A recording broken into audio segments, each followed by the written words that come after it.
കുടുംബശ്രീയുടെ വനിതാ സാധ്യതകൾ പരമാവധി ഉപയോഗപ്പെടുത്താൻ സ്ത്രീകൾ മുന്നോട്ട് വരണമെന്ന് പൊന്നാനി നഗരസഭാ ചെയർപേഴ്സൺ CV സുധ പറഞ്ഞു. Shoppika weddings, the bridal legacy. സ്ത്രീ ശാക്തീകരണവും ദാരിദ്ര്യ നിർമ്മാർജ്ജനവും ലക്ഷ്യമാക്കി പ്രവർത്തിക്കുന്ന കുടുംബശ്രീയുടെ പിന്തുണയാണ് ഇന്ന് കാണുന്ന നിരവധി മാതൃകാ വനിതാ സംരംഭകരെ വാർത്തെടുത്തതെന്ന് ചെയർപേഴ്സൺ കൂട്ടിച്ചേർത്തു. പൊന്നാനി നഗരസഭയിലെ പുഴമ്പ്രം, ഗ്രാമം എന്നീ വാർഡുകൾ സംയുക്തമായി സംഘടിപ്പിച്ച പൊതുസഭ ഉദ്ഘാടനം ചെയ്യുകയായിരുന്നു ചെയർപേഴ്സൺ. ചടങ്ങിൽ കൗൺസിലർ സബിത അധ്യക്ഷത വഹിച്ചു. Vice chairperson CP Sakeer, CDS president Dhanya, ward convener Faseer എന്നിവർ ആശംസകൾ അർപ്പിച്ചു. 19ാം വാർഡിൽ നിന്നും +2 വിജയികളായവരെ ചടങ്ങിൽ അനുമോദിച്ചു. ADS പ്രസിഡന്റ് കാർത്തിക സ്വാഗതവും സെക്രട്ടറി ദേവി നന്ദിയും പറഞ്ഞു.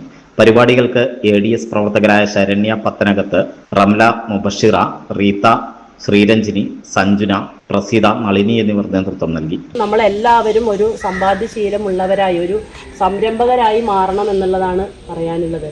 എന്തായിരുന്നാലും കുടുംബശ്രീയെ നമ്മുടെ ഒരു ശാക്തീകരണത്തിലൂടെ ഇത്രയും വലിയൊരു ഒരു പദ്ധതിയാക്കി മാറിയിട്ടുള്ള ഒരു സാഹചര്യത്തിൽ ഇനിയും നമ്മുടെ സ്ത്രീകൾ മുന്നോട്ട് വരണം. നല്ല രീതിയിൽ അതിനെ കൈകാര്യം ചെയ്തുകൊണ്ടൊരു സാമ്പത്തിക ഭദ്രതയുള്ളവരായിട്ട് തീരണം എന്നുള്ളതാണ് ആദ്യമായിട്ട് പറയാനുള്ളത്. 2 വാർഡിനകത്തും നല്ല രീതിയിൽ പ്രവർത്തിക്കുന്ന 2 CDS മെമ്പർമാരും കൗൺസിലർമാരുമാണ്. സബിത പ്രത്യേകിച്ച് അവർക്ക് ഇതിൽ 4 വർഷം ഞങ്ങൾ ഒന്നിച്ചു നിന്ന് പ്രവർത്തിച്ചുകൊണ്ട് കൃത്യമായിട്ട് ഇതിനെക്കുറിച്ച് കാഴ്ചപ്പാടുള്ള ആളാണ്. സക്കീർക്ക എന്ത് കാര്യത്തിനും നമുക്ക് ഒരു കാര്യം പറഞ്ഞ തൊട്ടടുത്ത നിമിഷം അതിനെ സപ്പോർട്ട് ചെയ്തിട്ട് വേണ്ട കാര്യങ്ങൾ ചെയ്തിരുന്ന ഒരാളാണ്. ഇത്തരത്തിൽ നല്ലൊരു സംവിധാനത്തെ, നല്ലൊരു ടീമിനെ നിങ്ങളെ നയിക്കാൻ വേണ്ടിയിട്ട്, അല്ലെങ്കിൽ നിങ്ങളുടെ പ്രവർത്തനങ്ങളെ വിലയിരുത്താനും ഒക്കെ നിങ്ങൾക്ക് കിട്ടിയിട്ടുണ്ട്.